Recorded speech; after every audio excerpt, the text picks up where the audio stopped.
YouTube family, મારા નવા બ્લોગમાં તમારું સ્વાગત છે। હર હર મહાદેવ, જય દેવભૂમિ દ્વારકા। તો દિવસના 9 વાગ્યા છે, આપણે બ્લોગ ચાલુ કરી દીધો છે। કાલ લાલ શુક્રવાર હતો, આજે આપણે બીજ છે, તો આજે આપણે બીજ રહેવાની છે। તો આપણે કાલ લાલ શુક્રવાર હતા અને આજે આપણે બીજ રહેવાની છે। તો હવે આપણે બીજ રહેવાની છે, તો ઘરનું કામ બધું બાકી છે। તો આપણે સિંગ લાવ્યા છે, તો સિંગ શેકીને થોડીક ખાવાની છે। જો અહીંયા સિંગ મૂકી દીધી છે શેકવા, અને આપણે ધોઈને ત્યાં આવી રીતે રાખી છે। અને આપણે જો કાલ લાલ શુક્રવાર હતો ત્યાંથી બધું લઈ લીધું છે, અને ભોળાનાથની મૂર્તિ મૂકી દીધી છે, અને મકાઈ પણ લાવ્યા છે, અને ખલેલા પણ લાવ્યા હતા। ખલેલા તો આપણે ખાઈ ગયા, અને મકાઈ છે, અને આપણે જો સિંગ લાવ્યા હતા, સિંગ ધોઈને ત્યાં આપણે શીખવા મૂકી દીધી છે। અને 12 જ્યોતિર્લિંગમાં સોમનાથ પ્રથમ અને મલ્લિકાર્જુન બીજી જ્યોતિર્લિંગ છે, અને મલ્લિકા જ્યોતિર્લિંગનું સ્થાન કાર્તિકે કરાવેલું હતું। જ્યોતિર્લિંગની સ્થાપના કરેલી હતી, ઇતિહાસ તો બધાને ખબર જ હશે। તો આપણે મલ્લિકાર્જુનની બીજી જ્યોતિર્લિંગ કહેવાય છે, અને આજે આપણે ભોળાનાથના દર્શન ક્યાંક કરવા જઈશું। હર હર મહાદેવના ગુંજ સાથે હર મંદિરમાં ભોળાનાથને અને મલ્લિકાર્જુન શિવ અને શક્તિની બેયની પૂજા ત્યાં થાય છે। તો અને શિવ અને શક્તિ બેયના ત્યાં છે, તો મલ્લિકાર્જુન બીજી જ્યોતિર્લિંગ છે। તો હવે આપણે થોડીક સિંગ શેકેલી ખાશું, અને પછી ઘરનું કામ કરી લઈશું। તો જો આપણે સિંગ શેકાઈ ગઈ છે।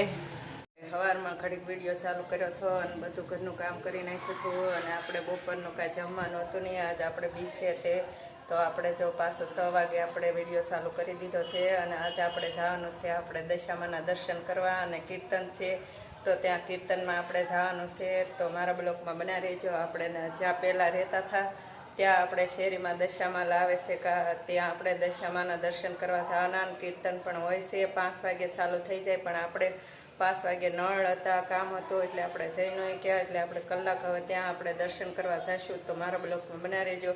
તો આપણે હવે કીર્તનમાં જવાના છીએ।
ના